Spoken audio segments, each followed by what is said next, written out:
my channel, or welcome to my channel if you are new.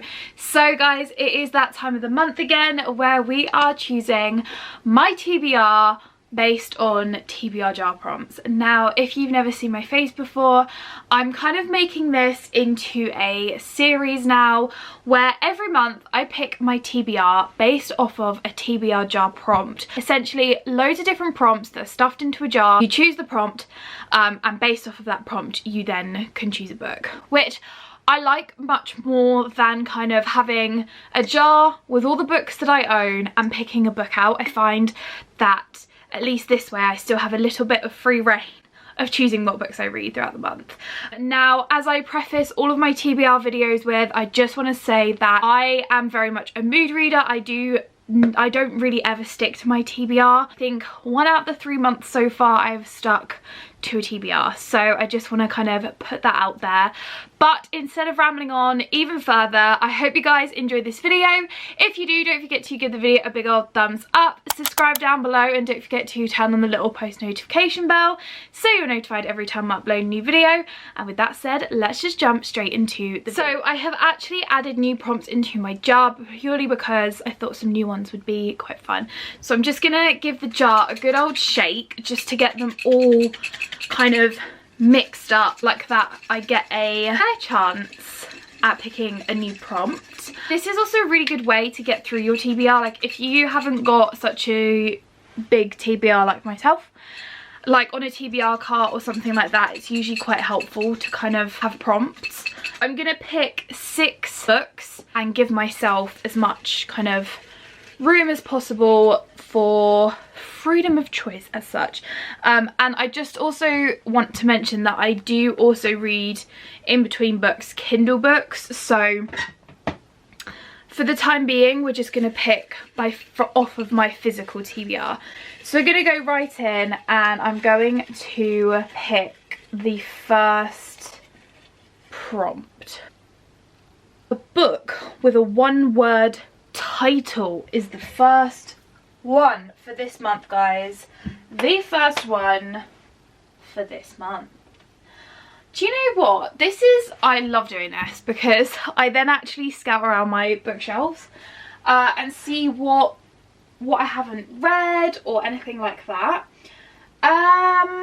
There's one that's particularly sticking out to me actually, which for some reason I've heard so many people talk about this one recently, and that is Bunny by Mona Awad, I think. I have heard so many people talk about this, mixed reviews, not quite sure what the premise of this book contains. So, Samantha Heather Mackey is an outsider in her small, highly selective MFA program at Warren University. In fact, she is utterly repelled by the rest of her fiction writing cohort, a clique of unbearably twee rich girls who call each other Bunny. But then the bunnies issue her with an invitation, and Samantha finds herself inexplicably drawn to their front door, across the threshold and down their rabbit hole. Blending sharp satire with fairy tale horror, Bunny is a spellbinding trip of a novel from one of fiction's most original voices. This is something that I would never particularly go for because I think this is considered a horror. Let's just double check that. Okay, so people considered it a dark academia, which I am always one for a dark academia book. I am thoroughly enjoying a dark academia at the moment. So it's got humour, fairy tale and dark comedy. Okay, so there's quite a fair few trigger warnings on this, so just a kind of pre-warning, just to search up the trigger warnings. I think I'll give it a go, see how I feel. This is going to be very, very different to what I'm kind of used to, but as I said, I've heard so many people talk about this, and especially recently, so I feel like I have to read it just to see what people are kind of going on about, whether I'm gonna enjoy it, whether I'm not. I did in my kind of January TBR actually DNF 2 of the books out of that section, so I'm actually gonna maybe pick 7 books just so that I have a fallback in case I'm gonna DNF this one, because I have a feeling I might, but we will see. Okay, we are on to our second prompt now. Free choice! Oh my god! Oh, that's just like made it so much more difficult. What is one that I really, really want to read? See, the thing is, I haven't read any of the books that were on my TBR from last month. So there's a part of me that really wants to pick one again from last month. But I'm not. I'm gonna do it differently. Do you know what? I'm gonna go for this one because I was meant to read it in a romance video, like a romance reading vlog, but I never did. So, and I've also got this on my Kindle ready, which is Better Than the Movies by Lynn Painter. I have heard so many incredible things about Lynn Painter and her books, and especially from the book besties. I am so up to kind of having a kind of light rom-com in comparison to this. I feel like we're going to have a good balance between the two. And as I said, I've downloaded this on my Kindle, so I can kind of read this, buddy read with my Kindle and my physical book. If anybody is unaware, this is what the book entails. Liz Buxbaum,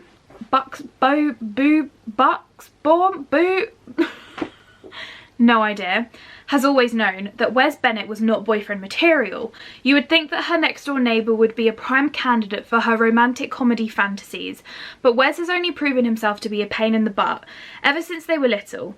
Wes was the kid who put a frog in her Barbie dream house, the monster who hid a lawn gnome's severed head in her little homemade neighbourhood book exchange.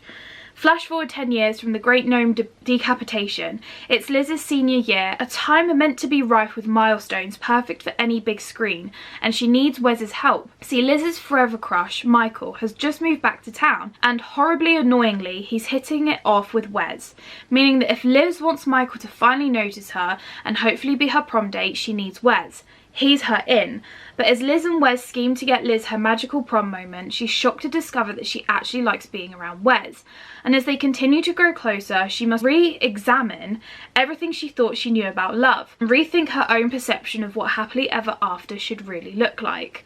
So I feel like I'm really going to enjoy this. This is just a light, fluffy rom-com, exactly what we need, especially if we've read Bunny. I think what I will do is read Bunny before and then read Better Than the Movies. Then like that I get like a good break. Third one, as I said, I think I'm gonna pick 7 this time round, only because I'm scared I'm gonna DNF a book, and I want you guys to kind of be aware if in case I DNF one.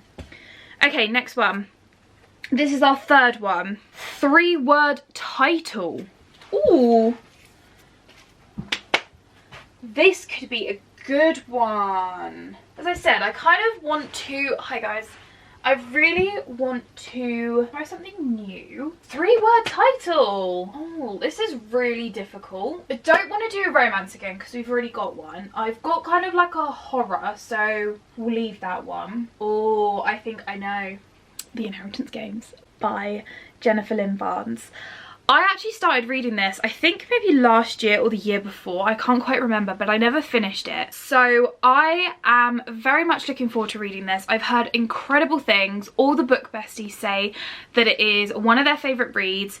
The fact that it's, I think, 4 books now, but I want to read essentially this series first before I go into the Natural series, which is kind of like a CSI based one. This is what it looks like, and I'm really excited to read this. But to get into Jennifer Lynn Barnes's writing, I feel like this would be the perfect one to get into. And as I think I did mention in my series video that I wanted to read these, so we're gonna go into this one and I'm gonna read you guys the synopsis. $1 billion fortune. Avery has a plan, keep her head down, work hard for a better future. Then an eccentric billionaire dies, leaving her almost his entire fortune, and no one, least of all Avery, knows why. A deadly game. Now she must move into the mansion she's inherited. It's filled with secrets and codes and the old man's surviving relatives.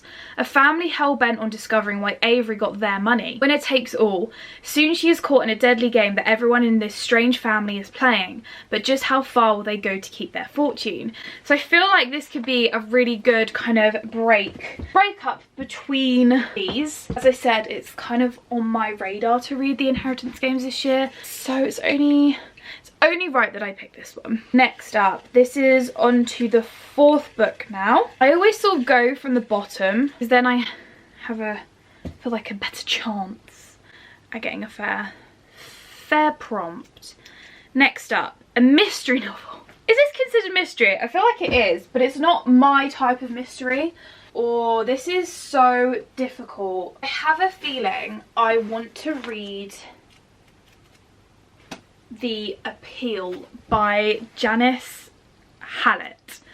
Once again, I've heard quite a lot about this, and I actually got the Christmas Appeal in the Waterstone sale. So I think I'm gonna pick this one, as it's super, like, I literally think it's just like letters, basically. So I'm very excited to read this. I have heard quite a lot about this author and how good she is at kind of the mystery vibes. So there is a mystery to solve in the small town of Lockwood. It starts with the arrival of two secretive newcomers and ends with a tragic death. Roderick Tanner QC has assigned law students Charlotte and Femi to the case. Someone has already been sent to prison for murder, but he suspects that they are innocent, and that far darker secrets have yet to be revealed.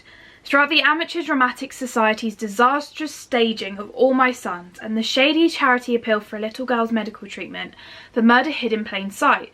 Will Charlotte and Femi solve the case? Will you? One murderer, 15 suspects. Can you uncover the truth?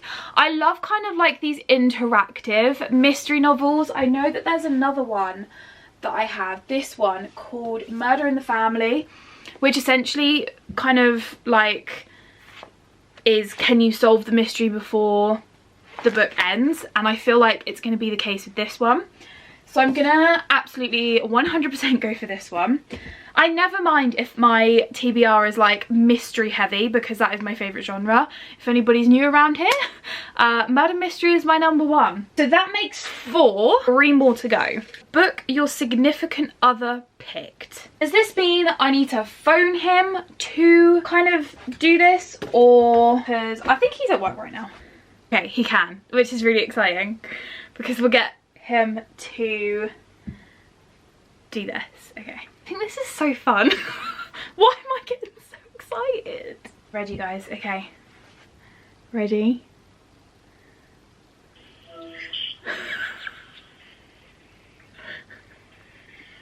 Okay, I'm filming a video right now. Hello. Hi. Right. And essentially it's my TBR for March.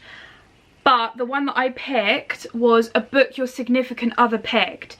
So you need to pick me a book that I can add to my TBR pile, please. Absolutely anyone I want. Anyone you want. Like, anything at all. Let me see. Okay. Let me see the bookshelf then. Okay.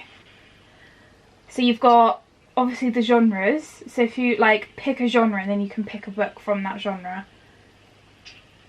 I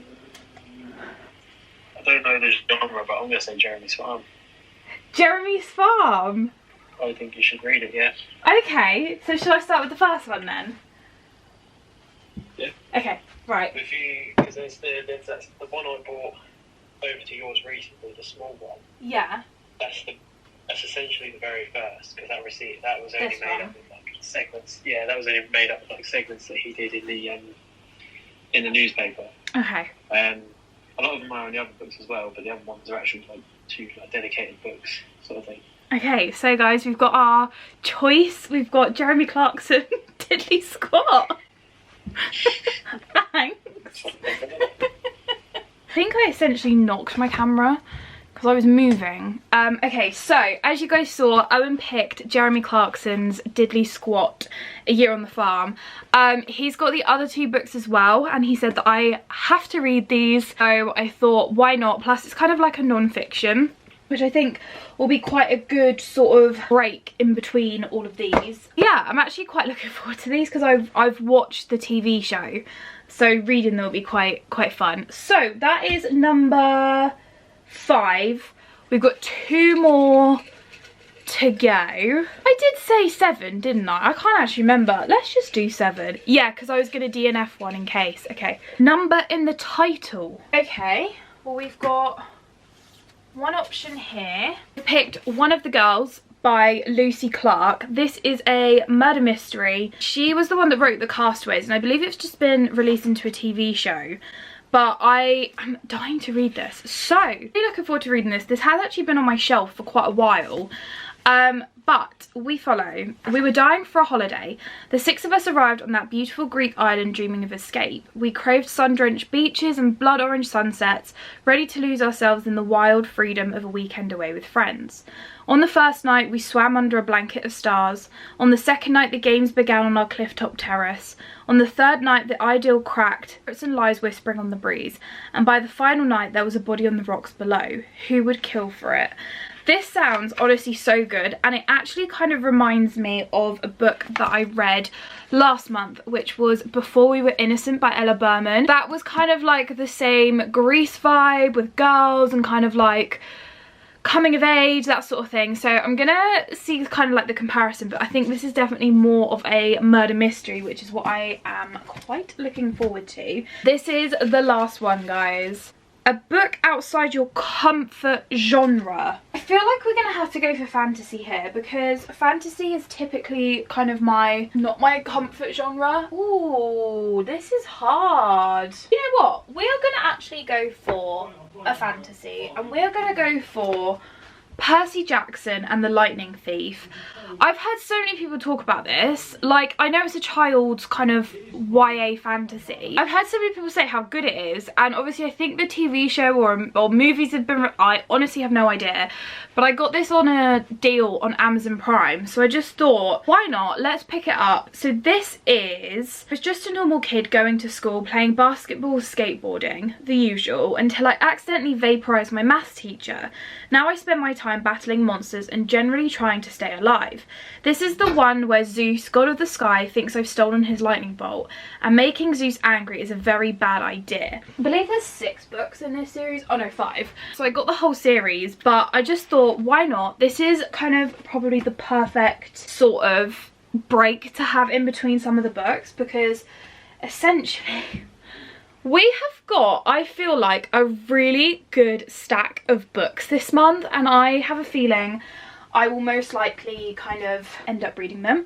So I'm gonna do, once again, one more debrief of all the books we have chosen, so like that you guys can get an overview. We have got Percy Jackson and the Lightning Thief, One of the Girls by Lucy Clarke, Diddley Squat by Jeremy Clarkson, The Appeal by Janice Hallett, The Inheritance Games by Jennifer Lynn Barnes, Bunny by Mona Awad, and Better Than the Movies by Lynn Painter.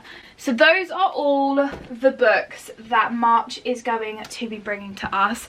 If you guys would like to kind of have kind of like regular updates of the books that I'm currently reading, don't forget to follow me over on my Instagram, which is @_bookswithluce. It's always linked in the description box down below, so you guys can go check it out. Thank you guys so much for watching this video. I hope you guys enjoyed. If you did, don't forget to give the video a big old thumbs up, subscribe down below, and don't forget to turn on the little post notification bell so you're notified every time I upload a new video. And with that said, I will see you guys in next week's video. Bye guys.